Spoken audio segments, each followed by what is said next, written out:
ഇപ്പോൾ വിസാഖ മ്യൂസിയത്തിലെത്തി. 10 രൂപയാണ് അതിൻ്റെ ഒരു ഉള്ളിലേക്ക് പോകേണ്ട ചാർജ്.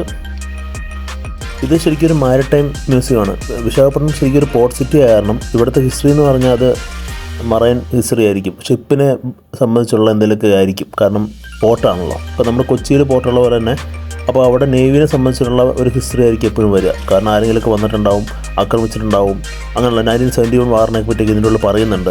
ഇന്ത്യയുടെ 1971 വാറിനെ പറ്റിയൊക്കെ അതിൽ സബ്മറൈൻസ് അങ്ങനെ യൂസ് ചെയ്തു, ഏതൊക്കെ കപ്പൽ ഏതൊക്കെ സമയത്ത് 1971 മുമ്പ്, നൂറ്റാണ്ടുകൾക്ക് മുമ്പ് ഏതൊക്കെ രാജകുമാര കാലത്ത് ഏതൊക്കെ കപ്പൽ വന്നു, ഏതൊക്കെ ആക്രമണം നടന്നു, അങ്ങനെയുള്ള സംഭവങ്ങളൊക്കെ ഇതിൻ്റെ ഉള്ളിലുണ്ട്. അപ്പോൾ പോർട്ട് സിറ്റി ആയാലും തന്നെ പോർട്ടിനോടനുബന്ധിച്ചുള്ള ഹിസ്റ്ററി ആയിരിക്കും എന്ന് നമുക്ക് മനസ്സിലാക്കാം. ഇവിടെ ഈ ഒരു ബിൽഡിംഗ് ഉണ്ട്, പിന്നെ വേറൊരു ബിൽഡിംഗും ഉണ്ട്, 2 മ്യൂസിയം ഉണ്ട്. നമുക്കപ്പോൾ ഇതിൻ്റെ ഉള്ളിൽ വീഡിയോ എടുക്കാനൊന്നും ഇവർ പറ്റില്ല എന്ന് പറഞ്ഞില്ല കേട്ടോ. അപ്പോൾ അതുവരെ നമുക്കെല്ലാം എടുക്കാൻ പറ്റി. അത് ഞാൻ ശ്രദ്ധിച്ചിട്ടുണ്ട്, കേരളത്തിൻ്റെ പുറത്ത് പോയി കഴിഞ്ഞാൽ മിക്ക സ്ഥലത്തും എടുക്കാൻ സമ്മതിക്കും. ചിലതൊക്കെ പറ്റില്ലായിരിക്കും, പക്ഷേ അധികവും വരെ സമ്മതിക്കാറുണ്ട്. കാരണം ഇതൊക്കെ എടുക്കാനുള്ളതല്ലേ, നമുക്ക് കാണാൻ വേണ്ടിയിട്ടുള്ളതല്ലേ. ഇതിപ്പോൾ ഈ വീഡിയോ കണ്ടെന്ന് പറഞ്ഞിട്ടും ആരും വന്ന് കാണിരിക്കുന്നില്ല. ഇൻട്രസ്റ്റ് ഉള്ളൊരു വീഡിയോ കണ്ടാലും വന്ന് കാണും.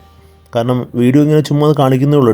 ഞാനൊക്കെ ചെന്ന് കഴിഞ്ഞാൽ ഫുള്ളായിട്ട് ഓരോന്ന് വായിക്കും, എന്നാലും നമുക്ക് ആ ഹിസ്റ്ററിയൊക്കെ പഠിക്കാൻ പറ്റുള്ളൂ. ഇപ്പോൾ ഇത് ഇരിക്കുന്ന ഓരോ സംഭവം ഞാൻ വായിച്ചിട്ടുണ്ട്. ഞാൻ ഈ വീഡിയോ ജനറലായിട്ട് എടുത്തിട്ട് ഞാൻ ഓരോന്ന് വായിച്ചിട്ടാണ് അവിടെ നിന്ന് പോയത്. അപ്പോൾ അങ്ങനെ അത് വീഡിയോ എടുക്കാനും പറ്റില്ല. അപ്പോൾ ഇങ്ങനെയൊക്കെ കാണിക്കുക എന്നുള്ള ആണ് സംഭവം, കാണിക്കണം. ഈ കാണുന്നതൊക്കെ മൻമോഹൻ സിംഗ്, വാജ്പേയി ഒക്കെ അവർക്ക് കിട്ടിയ സംഭവം, കുറേ പ്രസൻസൊക്കെ ഈ മ്യൂസിയത്തിന് കൊടുത്തതാണ്. പണ്ട് കാലത്ത് ഇവരെങ്ങനെയാണ് ജീവിച്ചിരുന്നത്, അല്ലെങ്കിൽ മറൈൻസ് എങ്ങനെയായിരുന്നു കടലിൽ വർക്ക് ചെയ്തത്, അതൊക്കെ കാണിച്ചിട്ടുണ്ട്. പിന്നെ ഓരോന്നിൻ്റെ മോഡൽ, INS വിക്രാന്തിൻ്റെ ഒക്കെ മോഡലൊക്കെ ഇവിടെ കാണിച്ചിട്ടുണ്ട്.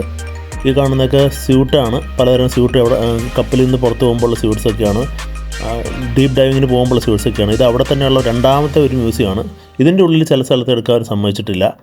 ഇനി അങ്ങോട്ടേക്ക് ഇനി ആ പോകുന്ന പാർട്ടി കുറച്ച് എടുക്കാൻ സമ്മതിച്ചിട്ടുണ്ടായിരുന്നില്ല, ചില സ്ഥലത്ത് മാത്രം. അത് കണ്ട് പിന്നെ ഞാൻ ഇവിടെ നിന്ന് പോയത് 4 മ്യൂസിയം കാണാൻ വേണ്ടിയിട്ടാണ്. അതായത് സബ്മറൈൻ മ്യൂസിയം എന്ന് പറഞ്ഞൊരു മ്യൂസിയം ഉണ്ടായിരുന്നു.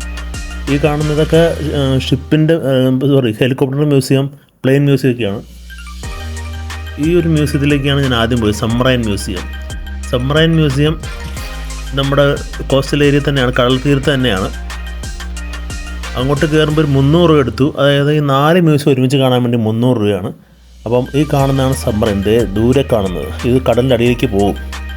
കടലിൻ്റെ അടിയിൽ പോയിട്ട് മൈൻ ഇടുക, അല്ലെങ്കിൽ മൈനിൽ നിന്ന് എടുക്കുക, അല്ലെങ്കിൽ ടോർപിഡോ അവരുടെ മിസൈൽ ആക്രമിക്കുക എന്നുള്ള പരിപാടിയൊക്കെയാണ് ഈ കടലിൻ്റെ അടിയിലത്തെ ഷിപ്പ് ചെയ്യുന്നത്. അതിനാണല്ലോ സബ്മറൈൻ എന്ന് പറഞ്ഞത്. കുർസുറ മ്യൂസിയം എന്നാണ് പറഞ്ഞത്. ഈ ഒരു സാധനം എങ്ങനെ ഇവിടെ കൊണ്ടുവച്ചെന്നൊക്കെ എൻ്റെ ഉള്ളിൽ ഡിപ്രഷൻ കൊടുത്തിട്ടുണ്ട്.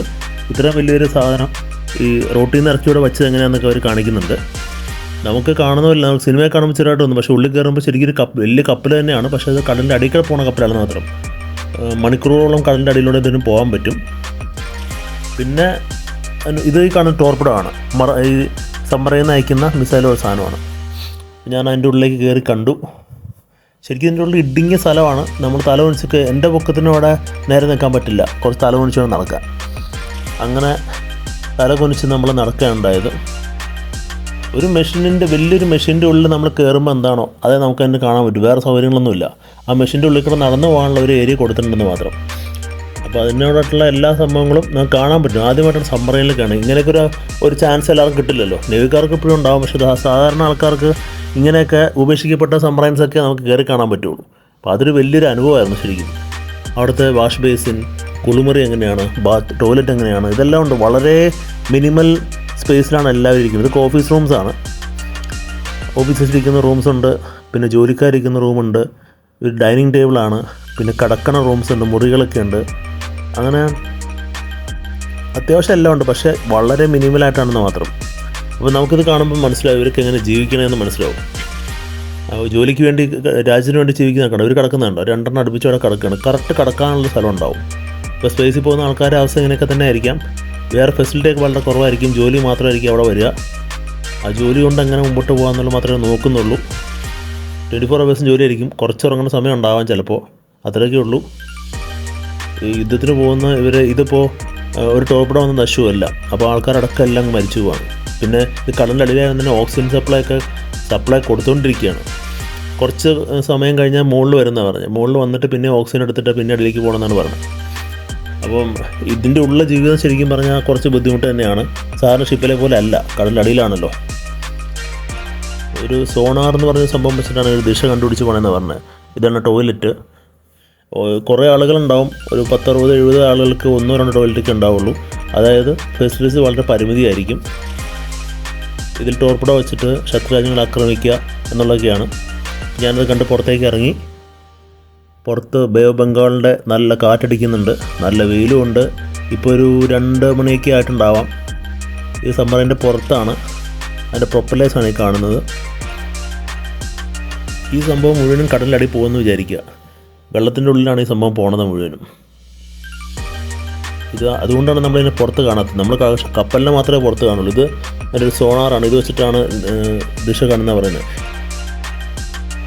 ഇതിലൊരു 3 മ്യൂസിയം കാണാനുണ്ട്. എല്ലാം കൂടി 300 വയസ്സ്. ഇപ്പോൾ സമ്മറയും കഴിഞ്ഞുള്ളൂ. എനിക്ക് ഹെലികോപ്റ്റർ മ്യൂസിയം ഒരെണ്ണം സീ ഹരിയർ മ്യൂസിയം ഉണ്ട്. അപ്പോൾ സീ ഹരിയർ മ്യൂസിയത്തിലേക്ക് ഞാനിങ്ങനെ പോവുകയാണ്. ആദ്യം എക്സിറ്റാണ്. എൻട്രൻസ് കുറച്ച് മാറിയിട്ടായിരുന്നു. അപ്പോൾ എൻട്രൻസിലേക്ക് ഞാൻ എത്തി. അതിൻ്റെ ഉള്ളിൽ കയറണം. കയറി കഴിഞ്ഞപ്പോൾ തന്നെ ബംഗാൾ കടുവേനൊക്കെ കണ്ടു. ഈ സീ ഹരിയർ എന്ന് പറഞ്ഞാൽ നമ്മുടെ സീ പ്ലെയിൻസ് ആണ്. കപ്പലിൽ നിന്നൊക്കെ പോണ പ്ലെയിൻ ഉണ്ടല്ലോ, അതിൻ്റെ സംഭവങ്ങളൊക്കെയാണ് അതിൽ കാണിച്ചിരിക്കുന്നത്. നേവിക്കും പ്ലെയിൻസൊക്കെ ഉണ്ട്. സോ അതൊരു രസമുള്ളൊരു കാര്യമായിരുന്നു. ഐ.എൻ.എസ്. വിക്രാന്തിൻ്റെ കാര്യങ്ങളൊക്കെ അവിടെ കാണിച്ചിട്ടുണ്ട്. ഐ.എൻ.എസ്. വിക്രാന്ത് എങ്ങനെയാണ് പ്ലെയിൻ പോകണമെന്നാണ് കാണിക്കുന്നത്. കുറച്ച് റൺവേ ഉണ്ടാവുള്ളൂ, അവിടെ നിന്ന് അങ്ങനെ പ്ലെയിൻ പോകുന്നത്. മുകളിൽ അങ്ങോട്ട് സീ പ്ലെയിനാണ്, തൂക്കിയിട്ടേക്കാണ്. ആ ഒറിജിനൽ പ്ലെയിൻ തന്നെയാണ്. റോൾസ് റോയ്സിൻ്റെ എഞ്ചിനൊക്കെ നമുക്കവിടെ കാണാം. ഈ കാണുന്ന റോൾസ് റോയ്സിൻ്റെ എഞ്ചിനാണ്. ഈ പ്ലെയിൻ അങ്ങ് തൂക്കിയിട്ടിരിക്കുകയാണ്. ഒറിജിനൽ പ്ലെയിൻ തന്നെ. അത് കാണാൻ നല്ല രസമായിരുന്നു. ഇത് ഒരു പ്ലെയിനാണ്, ആളില്ലാത്ത പ്ലെയിനാണ്. അതിൽ മിസൈൽ വെച്ചങ്ങ് വിടും. അത് ഇന്ത്യ ഡെവലപ്പ് ചെയ്യാമെന്നാണ് പറഞ്ഞത്. അത് കണ്ടിട്ട് ഹെലികോപ്റ്റർ മ്യൂസിയം കാണാൻ ഞാൻ കയറി. നമുക്കവിടെ ഒരു ഹെലികോപ്റ്റർ ഉണ്ട് അതിൻ്റെ ഉള്ളിൽ. അവിടെ ഹെലികോപ്റ്ററൊക്കെ ഒന്ന് വെറുതെ കയറി കാണാം. ഹെലികോപ്റ്റർ കയറാത്ത ആൾക്കാർ കാണാമല്ലോ. ഞാൻ ഹെലികോപ്റ്ററൊന്നും കയറിയിട്ടില്ല. പക്ഷേ ഹെലികോപ്റ്ററിൽ കയറുമ്പോഴാണ് ഈ കാണുന്നത് നമ്മൾ സബ്മറൈൻ ദൂരം നിന്ന് കാണുന്നതാണ് സബ്മറൈൻ മ്യൂസിയം. ഈ ഹെലികോപ്റ്റർ കയറുമ്പോഴാണ് നമുക്ക് മനസ്സിലാവുന്നത് ഹെലികോപ്റ്റർ എന്ന് വെച്ചാൽ എത്ര അപകടം പിടിച്ച സംഭവമാണെന്ന് മനസ്സിലാവുന്നത്. കാരണം ഒരു സബ്മറൈൻ, ഒരുവിധം സബ്മറൈൻ എന്നൊക്കെ വേണമെങ്കിൽ പറയാം, അത്രയൊക്കെ ഉള്ളൂ. ജസ്റ്റ് നിൽക്കാം, അത്രയൊക്കെ ഉള്ളൂ. അത് പൊങ്ങുകയും ചെയ്യും. ഹെലികോപ്റ്ററോളം കുറേ ഉണ്ടല്ലോ. അപ്പോൾ ഹെലികോപ്റ്റർ ഇത്തിരി റിസ്ക് ഉള്ള സംഭവമാണ് കമ്പയറിങ് ടു ദ പ്ലെയിൻ. ഇത് അങ്ങനത്തെ ഒരു ഹെലികോപ്റ്ററാണ്. നമുക്ക് അതിൻ്റെ ഉള്ളിൽ കയറി കാണാൻ ഒക്കെ പറ്റി. അപ്പോൾ അങ്ങനെ കയറാൻ ഒരു ഭാഗ്യം എനിക്ക് ഇന്ന് സബ്മറൈൻ കയറാൻ പറ്റി, ഹെലികോപ്റ്റർ കയറാൻ പറ്റി. ഹെലികോപ്റ്ററിൻ്റെ ഉള്ളിലുള്ള അതിന് അത്യാവശ്യം ഹൈറ്റൊക്കെ ഉണ്ട്, നമ്മുടെ ഹൈറ്റൊക്കെ ഉണ്ട്.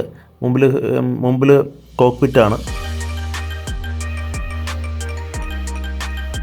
ഇവിടെ നിന്ന് നമുക്ക് കോക്പിറ്റിൻ്റെ ഉള്ളിലേക്കൊന്ന് നോക്കാൻ വേണ്ടി എത്തിയതാണ്. കോക്പിറ്റിൽ ഇരിക്കുന്ന 2 പേരുണ്ട്. പൈലറ്റും അപ്പുറത്തൊരാക്കിയിരിക്കാം. പിന്നെ അതിൻ്റെ പുറത്തെത്തി. അങ്ങനെ ഹെലികോപ്റ്റർ കണ്ടിട്ട് ഞാൻ അടുത്ത മ്യൂസിയത്തിലേക്ക് പോവുകയാണ്. അടുത്ത മ്യൂസിയം വെച്ചാൽ ഒരു വാർ പ്ലെയിനാണ് ഞാൻ മനസ്സിലാക്കിയെടുത്തോളം. സാധാരണ പ്ലെയിനല്ല, യുദ്ധത്തിനൊക്കെ പോകുന്ന പ്ലെയിൻ. അപ്പോൾ അതങ്ങോട്ട് നിന്ന് കാണാമെന്ന് വെച്ചാൽ പോകുന്ന നോക്കി ഐ ലവ് വിശാഖ് എന്നുള്ള ആ ഒരു സംഭവം കൂടെ ഉണ്ട്. കുറേ ആൾക്കാർ ഫോട്ടോ എടുക്കാനൊക്കെ ഇരിക്കുന്നുണ്ട്. ഈ ഒരു സ്ഥലത്തേക്കാണ് നമുക്കൊന്ന് കയറി. ഇത് ലാസ്റ്റ് മ്യൂസിയം ആകുന്നു. അവിടെ കൂടെ ഒന്ന് കയറി കാണാമെന്ന് വെച്ചു. ഈ കാണുന്നതാണ് ആ പ്ലെയിൻ. ആ പ്ലെയിൻ്റെ ഉള്ളിൽ നമ്മൾ കയറും. അപ്പോൾ അതിന് മുമ്പ് ഒരു മ്യൂസിയം ഉണ്ട്, ഹെറിറ്റേജ് മ്യൂസിയം. അവിടെ ഇതെങ്ങനെയൊക്കെയാണ് വന്നത് അതിൻ്റെ ഹിസ്റ്ററി കാണിക്കുന്നുണ്ട്. അപ്പോൾ ഇതൊക്കെ കണ്ടിട്ട് നമ്മൾ നേരെ ഈ പ്ലെയിൻ്റെ ഉള്ളിലേക്ക് കയറണം. അതോടെ നമ്മുടെ ഇന്നത്തെ മ്യൂസിയം കാഴ്ചയൊക്കെ ഏതാണ്ട് തീരും. അപ്പോൾ ആ പ്ലെയിൻ്റെ ഉള്ളിലുള്ള ഓരോ സ്ഥലങ്ങളായിട്ട് ഒരു ഡെപ്പിക്ഷൻ കൊടുക്കുന്നുണ്ട്. നന്നായിട്ട് തന്നെ കൊടുത്തിട്ടുണ്ട്. വായിച്ചു പോകണമെങ്കിൽ കുറച്ചുകൂടി വിവരം കിട്ടിയാൽ. എനിക്കിപ്പോൾ ഇത്രയും മ്യൂസിയം കണ്ടപ്പോൾ എനിക്ക് സമയം കിട്ടണില്ല. അതായത് ഇപ്പോൾ ഇനി ആ എയർക്രാഫ്റ്റിലേക്കുള്ള വഴിയാണ് ഈ കാണുന്നത്. അങ്ങോട്ടേക്ക് ലാഡർ വെച്ച് നമ്മൾ പോണത്. ഇത് യുദ്ധം ചെയ്യുന്ന പ്ലെയിൻ തന്നെയാണ്, മിസൈൽ ലോഡഡ് പ്ലെയിനാണ്. അങ്ങോട്ടേക്ക് ഇതൊക്കെ ശരിക്കും പറഞ്ഞാൽ നമ്മുടെ കൊച്ചിയിലൊന്നും ഞാൻ കണ്ടിട്ടില്ല. കൊച്ചിയിലൊക്കെ വല്ലപ്പോഴൊക്കെ ഒരു വന്നാലേ ഉള്ളൂ, കപ്പലൊക്കെ വന്നാലേ ഉള്ളൂ. ഇവിടെ പക്ഷേ എല്ലാം ഇങ്ങനെ പഴയ സാധനം ആൾക്കാർ കാണാൻ വേണ്ടി തുറന്നു വെച്ചിട്ടുണ്ട്. എപ്പോഴും പോയി കാണാം. അതൊരു വലിയ സൗകര്യമായിട്ടും കാണുന്നു. പക്ഷേ ഇതിൻ്റെ ഉള്ളിൽ വീടെടുക്കാൻ സമ്മതിച്ചിട്ടില്ല. അതുകൊണ്ട് പുറത്തേക്ക് ഇറങ്ങി ഒന്ന് അടിയിലേക്ക് കണ്ടെന്ന് മാത്രം. ഇതിൻ്റെ ടയറൊക്കെ ഉണ്ടല്ലോ, ഭയങ്കര വലിയ ടയറാണ്.